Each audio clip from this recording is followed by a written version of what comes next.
يا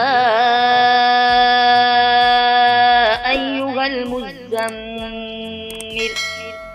قم الليل إلا قليلا نصفه أو انقص منه قليلا أو زد عليه ورتل القرآن ترتيلا إنا سنلقي عليك قولا ثقيلا إن ناشئة الليل هي أشد وطئا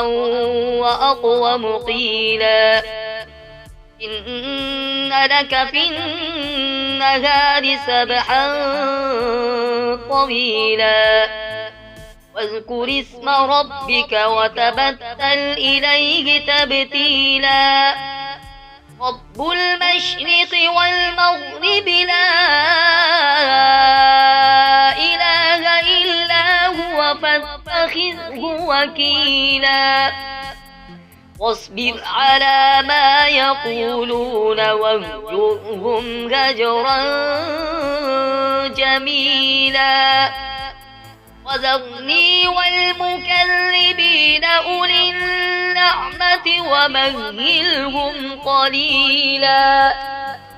إن لدينا أنكالا وجحيما وطعاما ذا غصة وعذابا أليما يوم ترجف الأرض والجبال وكانت الجبال كثيبا مهيلا إنا أرسلنا إليكم رسولا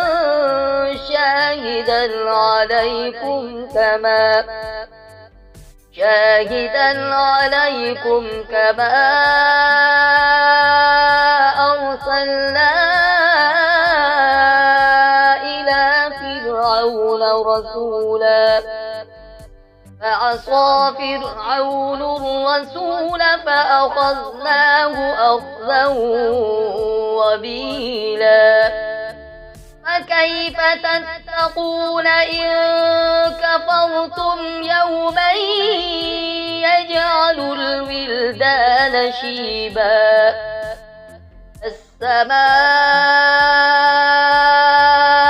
منفطر به كان وعده مفعولا إن هذه تذكرة فمن شاء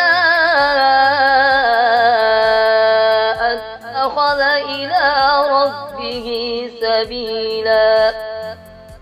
إن ربك يعلم أنك تقوم أدنى من ثلثي الليل ونصفه وثلثه وطائفة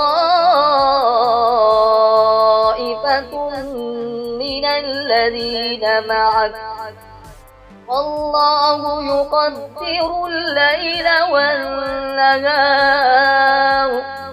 علم أن لن تحصوه فتاب عليكم فاقرؤوا ما تيسر من القرآن علم أن سيكون منكم مرضى وآخرون يضربون في الأرض يبتغون من فضل الله وآخرون يقاتلون في سبيل الله فاقرؤوا ما تيسر منه وأقيموا الصلاة وآتوا الزكاة وأقرضوا الله قرضا حسنا وما تقدموا لأنفسكم من خير تجدوه عند الله هو خيرا وأعظم أجرا